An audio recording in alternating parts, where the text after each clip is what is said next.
Hello there, I'm Davis Harder, and this is a presentation on the future energy source of nuclear fusion. This is a topic that is very relevant in today's world, as more than ever before, the developed world is making a large push to eliminate fossil fuel use and find a more sustainable solution for society's ever-growing energy demands. Also, in recent news, the word nuclear has been linked to public fears, such as the recent reports of continued nuclear bomb testing in North Korea, nuclear sanctions on Iran, and in New York State, the potential leak of radioactive material in the surrounding area of the Indian nuclear facility. With all these reports, there is one thing being left out, and that is the slow progress that is being made on the development of nuclear fusion. In this presentation, I will explain exactly what fusion is, the current methods for achieving fusion power, such as the tokamak, NIF, beam fusion, and muon fusion, the design flaws or pros that are involved in fusion, the environmental impact, the human impacts and ethical implications, and I will conclude on what the future for fusion holds. So to start off what fusion is, when most people hear the word nuclear, they will most likely think of this image. This, however, is a nuclear fission coolant tower. A correct image of what the engineering behind fusion is like would be like this diagram of the Wendelstein stellarator that was completed in Germany in October 2015. According to the Max Planck Institute for Plasma Physics, the research facility behind this machine, this device took 1.1 million man-hours to build over a 19-year period. This next image is a diagram of what occurs during fusion at the nuclear level. According to Chemistry 2 for Dummies, nuclear fusion occurs when two light nuclei are fused together, thus forming into one heavier nucleus. In man-made fusion, the two hydrogen isotopes, deuterium and tritium, are generally used as seen in the diagram. When these two isotopes fuse together, a massive amount of energy is released. While this energy reaction occurs naturally on stars due to their large mass, here on Earth it is hard to get the correct conditions that are needed. The largest issue facing fusion is getting the hydrogen nuclei to fuse, as there is a strong repulsion between them. There are three main issues that the first potential technology of fusion is going to need to address. Number one, the temperature needs to reach 40 million degrees Celsius to create plasma needed for this type of fusion. Number two, plasma needs to be stable for 1 second to start a fusion reaction. Number three, there needs to be the proper containment to create plasma from leaking, which is pretty difficult considering extreme temperatures. According to the physicist and author Richard Mueller, there's a joke, much to the dismay of many fusion scientists, that goes, "Nuclear fusion is the energy source of the future, and will always be the energy source of the future." This issue that research facilities have been trying to combat have been very difficult for scientists to solve, making it seem like nuclear fusion will be in perpetual development. In Mueller's book, Energy for Future Presidents, he gives great insight into how the four methods for fusion to describe work. The first of these is the tokamak. The tokamak was first developed by the Soviet Union in the 1950s, as the Cold War spawned much research in this field. Tokamak is a Russian acronym that translates to toroidal chamber with magnetic coils. Toroid is essentially the mathematical term for a donut. This machine undergoes thermonuclear fusion, which is the creation of plasma, such as what occurs on the sun. The reason they generate superhot plasma is to mitigate the repulsion between the hydrogen nuclei. To contain this superhot plasma, the tokamak uses an array of superconducting magnets, which essentially suspend the plasma and contain it within the reactor. Then from the radiant heat from the plasma walls, they create steam.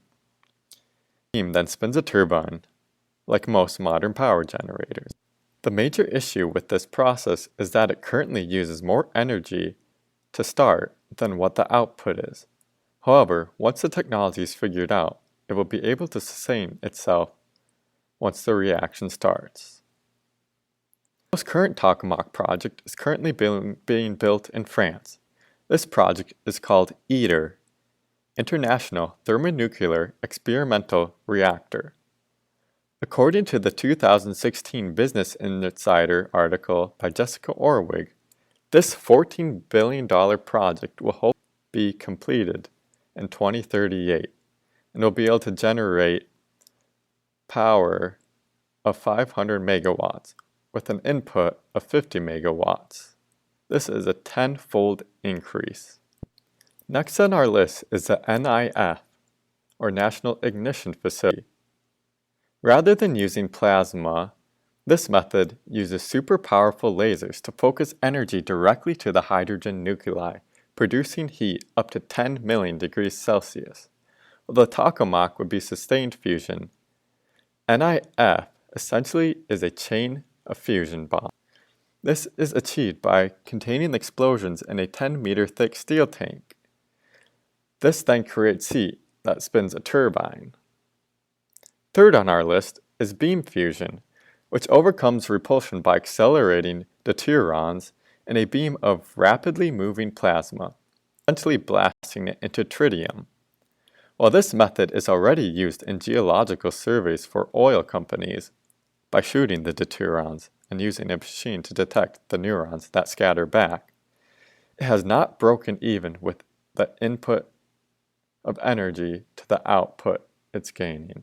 There is currently a company called Tri-Alpha researching this type of fusion, but they have kept their research secret so far. Rather than deuterium and tritium, the company plans to fuse hydrogen nucleus with the nucleus of boron. The generated particles from this reaction have an electric charge, allowing the energy to be used directly as electricity, rather than heat in the previous two methods. The last viable method to achieve fusion is through muon catalyzed fusion. This came about from an accidental experiment in 1956 by Louise Althusser. At a temp around negative 423 degrees Fahrenheit, a reaction of hydrogen and muon is created. Fusion occurs because the high mass of the muon, being 207 times heavier than an electron, when placed with the hydrogen, the muon is attracted to the nucleus of the hydrogen atom. This larger mass allows it to cancel out the proton's effect and allow the electron in the hydrogen to fly off, and the proton and muon to pair to drift away. This allows the proton to fuse with the deuteron, releasing energy, creating helium. The helium ejects the muon, allowing it to fuse again with another proton. There is, however, a 1% chance for a muon to get stuck on the helium, ending the reaction. This makes it nearly impossible to break even with the energy input-output, as there needs to be at least 350 reactions. Now that these potential fusion technologies have been explained, I can explain the design and impact fusion will have on the environment. Since the technology is still in development, there are obvious no known consequences. One could, however, argue that the technology is flawed, as the design for it is nearly impossible to get right. It is also extremely expensive to build right now. Some positives, though, are that most methods of fusion reaction will only require gathering hydrogen from water. The fact that it is innately clean and sustainable form of energy means that there are no risks of pollution. Because of this, there would be a positive environmental impact if the world converted its major source of power to fusion. ITER.org lists the advantages of fusion, stating, "The fuel source is extremely abundant and would be able to sustain fusion as a power source for millions of years. The only byproduct is helium. Therefore, no CO2 pollution, like fossil fuels have." very low radiation pollution. Even with these positive aspects, there are still some who oppose fusion energy, such as Greenpeace. Back in 2005, Greenpeace representatives sent out a statement when ITER was first being developed. They argued dollars should be invested into large amounts of renewable energy. By investing in green energy, there would be a much quicker payoff, as short building times allow for energy generation to start much sooner. Also, for the price of $14 billion, they would be able to produce many more megawatts of energy than the 500 megawatt ITER. While this is a valid point, Greenpeace seems to be extremely misinformed, stating that fusion energy, in addition to taking at least 3 more decades to develop, would create enormous amounts of radioactive material, something that is 100% untrue. This is spreading false information to the public and giving fusion energy a bad name. In the article, Nuclear Fusion in the Shadow of Clean Energy Debate, author Will Mumford writes on the continued battle of Greenpeace against fusion.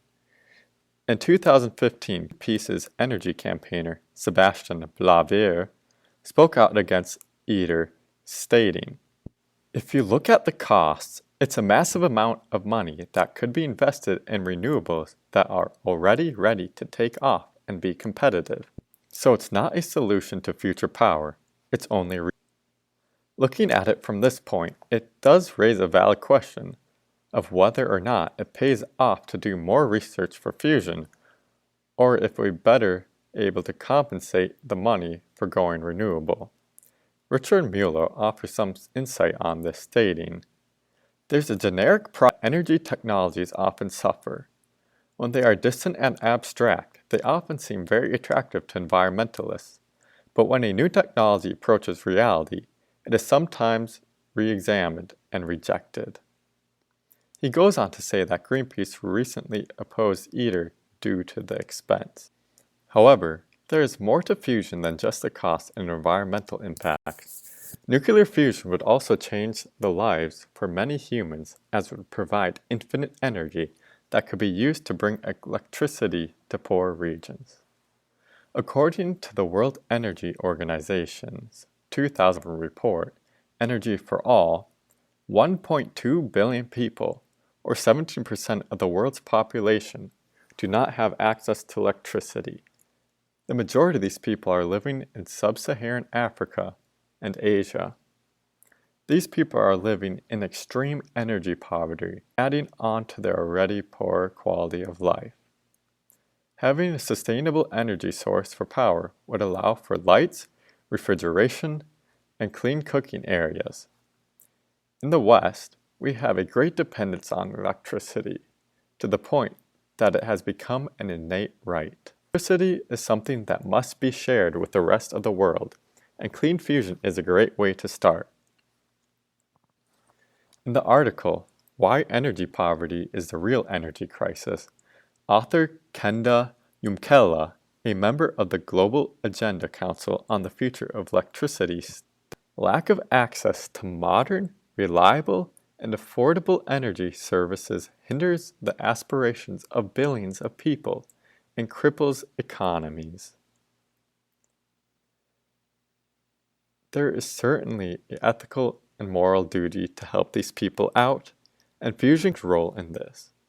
Not only would it benefit the individual people, but could it also bring them to the global stage and allow them to share their culture with the rest of the world due to the new opportunities offered to them. There is clearly an ethical and moral duty to help these people out, just as with environmental impacts.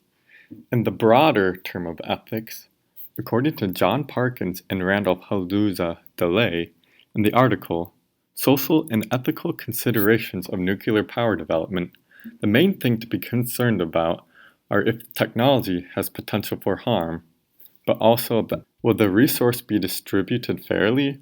Will some people face negative impacts nearby the plant? Just saying it fulfills electrical needs is a poor moral reason to build fusion plants. Large projects also risk overrunning budgets.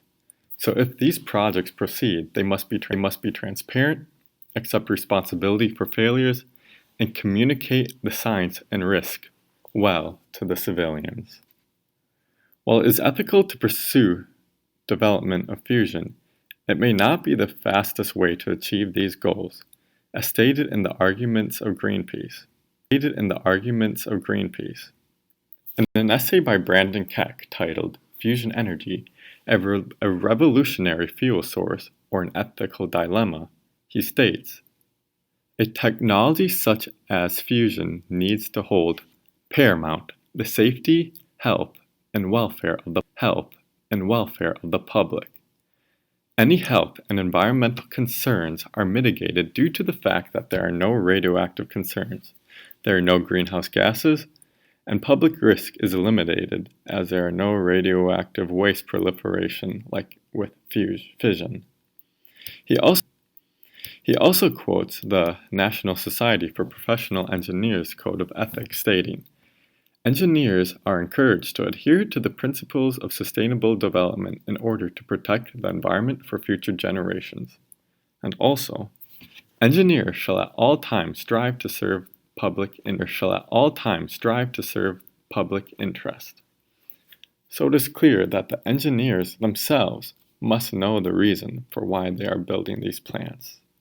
Regardless of how long it takes, the world still needs a safe, steady energy supply. And safety seems to be a large thing in 2016 regarding the concerns of the recent Nuclear Security Summit. On the NSS website, US President Barack Obama states that the threat of ISIS and North Korea make the security of energy increasingly important. In a CNN report by Nicole Guaute, addressing the Brussels attack, she states that just 10 grams of radioactive material could create a dirty bomb that could render 10 square city blocks, leaving it uninhabitable for years and sending psychological and economic reverberations throughout the world.